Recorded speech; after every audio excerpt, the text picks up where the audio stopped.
What's going on, everybody? My name is Spencer Ostrowski, and this is Delivering Sports Show. Today's topic is going to be about Odell Beckham. It's a pretty big hot topic item right now because he hasn't been showing up to OTAs.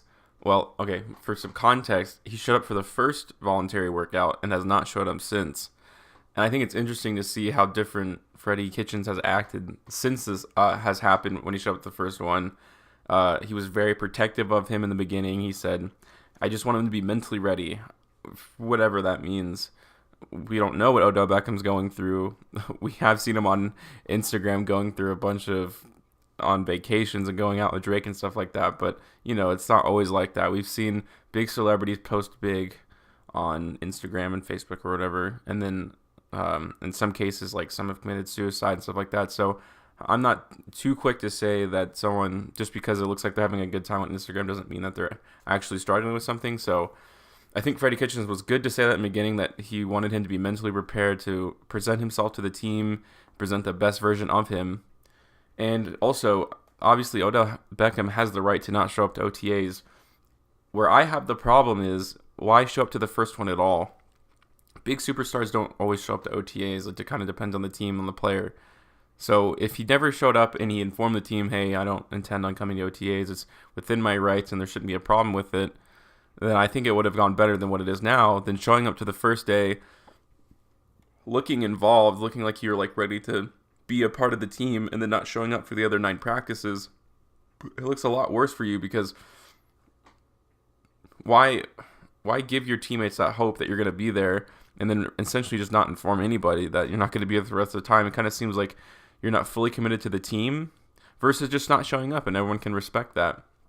And as time has gone on, you can see that Freddie Kitchens has changed a lot. And he says, I just want to see him. And then people ask him, has he said anything to you? He's like, no, but I want him to show up. I want him there.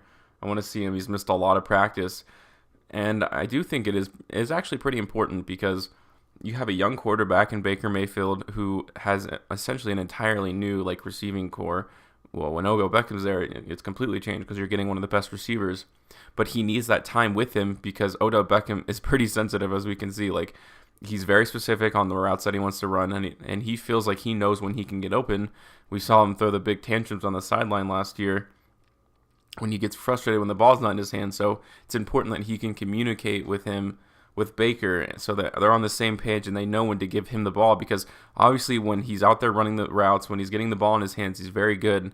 He's one of the best, if not the best receiver out in the league. So, and the thing is, I think about all of this is what I'm thinking, the Browns have come out and said, I think it was Freddie Kitchens, he said, we're the new Patriots. We're going to compete for Super Bowls for years to come. This isn't really what you see from multi Super Bowl championship winning teams like the Patriots. You don't hear about this kind of stuff. Whenever there's outbreaks within the Patriots organization, you get traded really pretty quick. This stuff doesn't kind of fly.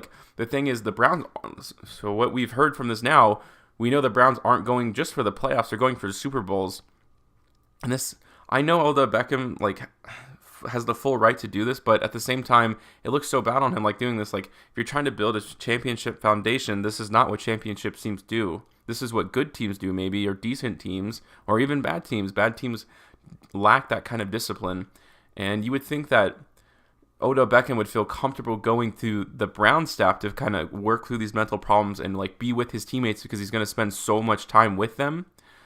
But now, if he's doing it on his own, that kind of sends a message that he doesn't trust the staff or his teammates, and it's kind of a bad thing. Again, showing up to the first OTA set a really weird precedence for him, saying that it's almost like he got there and he didn't like what he saw, and that he felt like he needed to deal with things on his own, which is not something you want to hear from a team like this. I don't think it's the biggest deal in the world. We will probably forget about OTAs. Obviously, this is the NFL offseason, so we make a big deal out of offseason things because there's not a lot going on. When week 1 goes down, that's when all hell breaks loose, and we can make articles about anything or videos about anything, and we hear more about the locker room stuff. But when stuff like this happens, we're going to hear a lot about it. Freddie Kitchens has handled it pretty well. You can tell he's getting frustrated, but again, he's trying to be the most supportive of him. But obviously, he wishes he was there. And really, I think he should be too, because, Odell doesn't have the best track record. He's had big catches. He's had big seasons. He's never won a playoff game. He's seen some pretty crazy antics on the sidelines. So I feel like he should be focused on changing his image and working towards getting a championship ring so that he can elevate himself on this legacy board and have himself be known as one of the best wide receivers of all time, like we all know he can be because we've seen him play football, and when he's on the field, he's obviously unbelievable. So I just wanted to get my thoughts on that. Let me know what you guys think in the comments down below, and thanks for listening.